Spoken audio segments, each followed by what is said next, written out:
Hello, fellow story seekers.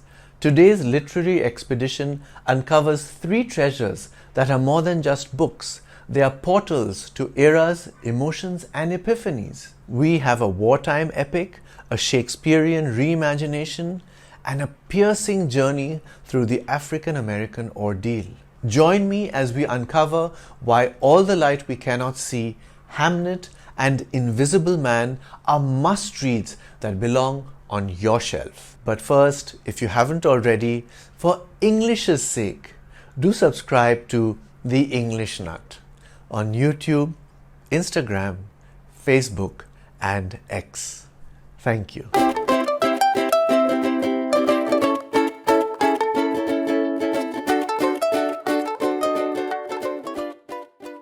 Imagine a world where light is felt rather than seen. All the Light We Cannot See is a masterful narrative where Anthony Doerr's 10 years of research and writing bring to life the stories of Maggie, a blind girl with a passion for the works of author Jules Verne, and Werner, a German orphan boy with a talent for fixing radios.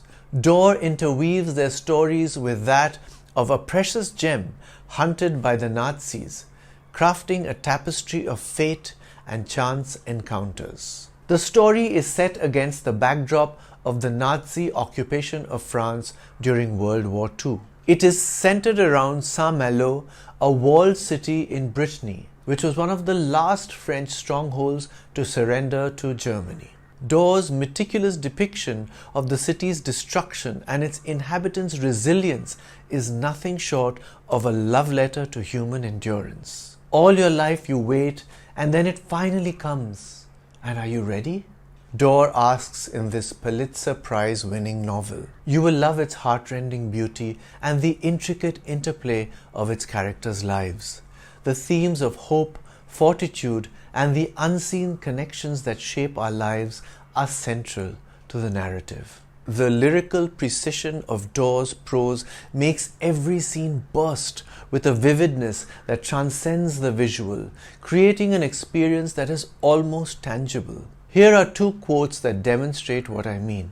His voice is low and soft, a piece of silk you might keep in a drawer and pull out only on rare occasions, just to feel it between your fingers.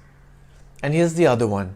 She walks like a ballerina in dance slippers, her feet as articulate as hands, a little vessel of grace moving out into the fog. Maggie O'Farrell's Hamnet is not just a story about loss, it's a celebration of life. The novel, though named after Shakespeare's son, is more about Agnes, who is more commonly known as Anne Hathaway, Shakespeare's wife, a woman of keen intuition and almost otherworldly understanding of nature. O'Farrell's prose has a haunting quality, blurring the lines between the mystical and the mundane. Hamnet died at 11, a historical fact, but this novel gives him a story, a tale intertwined with the bubonic plague, his family's love, and his father's legacy. Hamnet had a twin sister, Judith.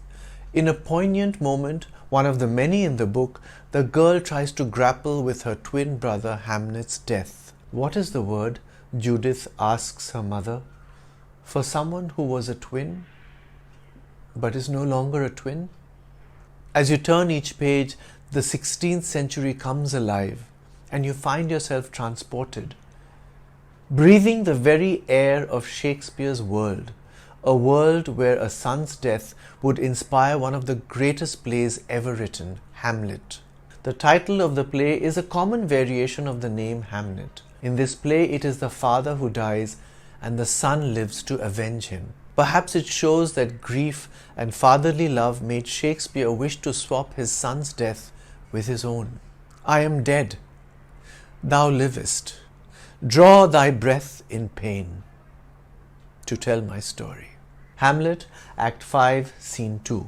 Ultimately, what sets Hamnet apart is O'Farrell's ability to take a historical footnote, the death of a famous playwright's son, and expand it into a world filled with love, magic, and the birth of one of the most poignant plays ever written. Invisible Man, Ralph Ellison's magnum opus, dives deep into the African American struggle for identity against a backdrop of systemic racism. Ellison, who began writing this novel towards the end of World War II, captures the early 20th century zeitgeist of Harlem, the New York neighborhood that was the epicenter of Black American culture, creating a protagonist who, though unnamed, becomes the face of every person who's felt unseen, unheard. I am invisible, understand, simply because people refuse to see me. Like the bodiless heads you sometimes see in circus sideshows. It is as though I have been surrounded by mirrors of hard, distorting glass. The novel's journey through a racially divided America is a revealing one, with each chapter shedding light on the protagonist's quest for a place in a world that wishes to render him invisible. What makes this novel special?